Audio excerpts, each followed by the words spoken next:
דמיינו לכם מה היה קורה אם רק היינו מפסיקים לקטלג אנשים כביביסט או קפלניסט. בואו תשמעו סיפור. ישבתי באחד האולפנים, ואחת המשתתפות דיברה על עסקת החטופים. שם לידי משתתף ומסנן כזה בשקט, אומר, איזה ביביסטית זאת. אמרתי, מה קשור ביביסטית? אתה לא מסכים שאנחנו חייבים עסקה שמחזירה את כל החטופים? אני בוודאי שאני מסכים. אז וואלה, בוא תגיד אני מסכים איתה. תראה איזה יופי, נציג הסכמה של כל מי שיושב סביב השולחן, רק עסקה שמחזירה את כל החטופים. ואני, מה פתאום? אני בחיים לא אגיד ככה אני מסכים איתה, הכי ביביסטית. שתבינו שהדבר הזה, זה מה שקורה לנו. זה קורה לנו באולפנים, זה קורה לנו בחדרי קבלת ההחלטות, זה קורה בממשלה, זה קורה בכנסת.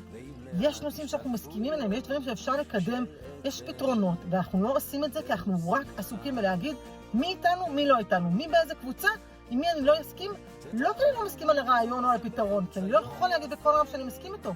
זה גומר אותנו, זה הורס אותנו, זה מפרק אותנו, אנחנו חייבים להפסיק עם זה, אנחנו חייבים להפסיק לפרק ולהתחיל לתקן.